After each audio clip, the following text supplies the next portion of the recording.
ಎಲ್ಲರಿಗೂ ನಮಸ್ಕಾರ. ನಾನು ನರೇಂದ್ರ ಎಸ್ ಗಂಗೊಳ್ಳಿ ಮಾತಾಡ್ತಾ ಇದ್ದೀನಿ. ಚೋರಿಕಿಯರೆ ಸಂಚಿಕೆ 90ಕ್ಕೆ ಸ್ವಾಗತ. ಸುದ್ದಿ ಕದ್ದದ್ದೇ ಆದರೆ ಸತ್ಯದ್ದೇ. ಸ್ನೇಹಿತರೆ, ಇಲ್ಲೊಬ್ಬ ಹುಡುಗ ಇದ್ದಾನೆ. ಆತನ ವಯಸ್ಸು ಕೇವಲ 16. ಮೂಲತಃ ಕೇರಳದವ. ರಾಹುಲ್ ಜಾನ್ ಅಜು ಅನ್ನೋದು ಆತನ ಹೆಸರು. ಈ ವಯಸ್ಸಿನಲ್ಲಿ ಆತ AI ಕಂಪನಿಯೊಂದನ್ನು ಮುನ್ನಡೆಸ್ತಾ ಇದ್ದಾನೆ ಅಂತಂದರೆ ನೀವು ನಂಬಲೇಬೇಕು. ಹೌದು, ರಾಹುಲ್ ಅನ್ನುವಂಥವನು ಕೇರಳದ ಪತಿನಂತಿಟ್ಟ ಜಿಲ್ಲೆಯ ಎಳಮಟ್ಟೂರು ಕೊಜಂಚೇರಿಯ ಸಮೀಪದ ಕುಟುಂಬಕ್ಕೆ ಸೇರಿದ್ದವನು. ಅವರ ತಂದೆ ಅಜು ಜೋಸೆಫ್ ಮತ್ತು ತಾಯಿ ಶೀಬಾ ಅನ್ನಿ. ರಾಹುಲ್ ಅವರ ತಂದೆ ಯಾರಿದ್ದಾರೆ, ಅವರು ತಂತ್ರಜ್ಞಾನ ಕ್ಷೇತ್ರದಲ್ಲಿ ದೀರ್ಘವಾದ ಅನುಭವವನ್ನು ಹೊಂದಿದವರಾಗಿದ್ದರು. ಅಮೆಜಾನ್, ಅಡೋಬ್, ವಿಪ್ರೋ, IBM ಸೇರಿದಂತೆ ಹಲವು ಪ್ರಮುಖ ಸಂಸ್ಥೆಗಳಲ್ಲಿ ಅವರು ಕೆಲಸ ಮಾಡಿರ್ತಾರೆ. ಹಾಗಾಗಿಯೇ ರಾಹುಲ್ಗೆ ಚಿಕ್ಕಂದಿನಿಂದಲೇ ಬಹಳ AI ಬಗ್ಗೆ ಒಂದು ಬಹಳ ಆಸಕ್ತಿ ಉಂಟಾಯಿತು. 10ನೇ ವಯಸ್ಸಿನಲ್ಲೇ ಅದ್ರ ಬಗ್ಗೆ ಕಲೀಲಿಕ್ಕೆ ಶುರು ಮಾಡ್ತಾರೆ.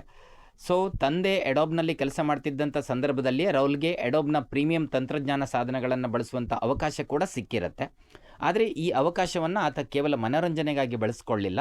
ಅದರ ಮೂಲಕ ತಂತ್ರಜ್ಞಾನವನ್ನು ಕಲೀಲಿಕ್ಕೆ ಆರಂಭಿಸ್ತಾನೆ.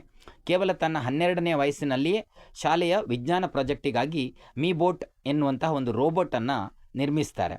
ಅಲ್ಲಿಂದ ಆರಂಭವಾದ ಅವರ ಪಯಣ ಇವತ್ತು ಬರೋಬ್ಬರಿ 15ಕ್ಕೂ ಹೆಚ್ಚು AI ಟೂಲ್ಗಳ ಅಭಿವೃದ್ಧಿಯ ತನಕ ಬಂದಿದೆ.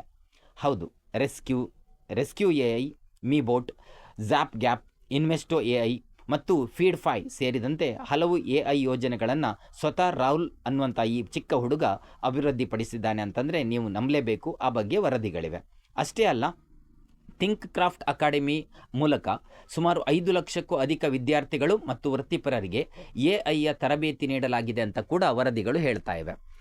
ಇನ್ನು ಇಂಟ್ರೆಸ್ಟಿಂಗ್ ಸಂಗತಿ ಅಂತಂದರೆ, ಪ್ರಸ್ತುತ ನಾರ್ತ್ ಎಡಪಲ್ಲಿ GHSS ಕೊಚ್ಚಿಯಲ್ಲಿ +2 ಕಾಮರ್ಸ್ ವಿದ್ಯಾರ್ಥಿಯಾಗಿರುವಂತಹ ರಾಹುಲ್ ಸ್ವತಃ ತಮ್ಮ ತಂದೆಯನ್ನೇ ತಮ್ಮ ಕಂಪನಿಯಲ್ಲಿ ಉದ್ಯೋಗಿಯಾಗಿ ನೇಮಿಸಿಕೊಂಡಿದ್ದಾರೆ. ಹೌದು, 16 ವರ್ಷದ ರಾಹುಲ್ ತಮ್ಮ ತಂದೆ ಅಜು ಜೋಸೆಫ್ ಅವರನ್ನು ತಮ್ಮದೇ ಕಂಪನಿಯಲ್ಲಿ ಉದ್ಯೋಗಿಯಾಗಿ ಸೇರಿಸಿಕೊಂಡಿದ್ದು ಮಾತ್ರ ಅಲ್ಲದೆ ತಿಂಗಳಿಗೆ 2 ಲಕ್ಷ ರೂಪಾಯಿ ವೇತನ ನೀಡ್ತಾ ಇದ್ದಾರೆ ಅಂತ ಕೂಡ ಹಲವು ಮಾಧ್ಯಮಗಳು ವರದಿ ಮಾಡಿ ಇವೆ. ಯಾಕೆ ತಂದೆಯನ್ನು ಕೆಲಸಕ್ಕೆ ಸೇರಿಕೊಂಡಂತಂದರೆ, ರಾಹುಲ್ ನೀಡಿರುವ ಒಂದು ಕಾರಣ ಭಾಳ ಇಂಟ್ರೆಸ್ಟಿಂಗ್ ಆಗಿದೆ. ಮೊಬೈಲ್ ಮೂಲಕ ಎಷ್ಟು ಜ್ಞಾನ ಬೇಕಾದರೂ ಪಡೆಯಬಹುದು, ಆದರೆ ತಂದೆ ಹಲವು ವರ್ಷಗಳಲ್ಲಿ ಗಳಿಸಿರುವಂತಹ ವೃತ್ತಿಪರ ಅನುಭವವನ್ನು ನೀವು ಮೊಬೈಲ್ ಮೂಲಕ ಪಡೀಲಿಕ್ಕೆ ಸಾಧ್ಯ ಇಲ್ಲ ಎನ್ನುವಂಥದ್ದು ರಾಹುಲ್ ಅನ್ನುವ ಈ ಹುಡುಗನ ಅಭಿಪ್ರಾಯ.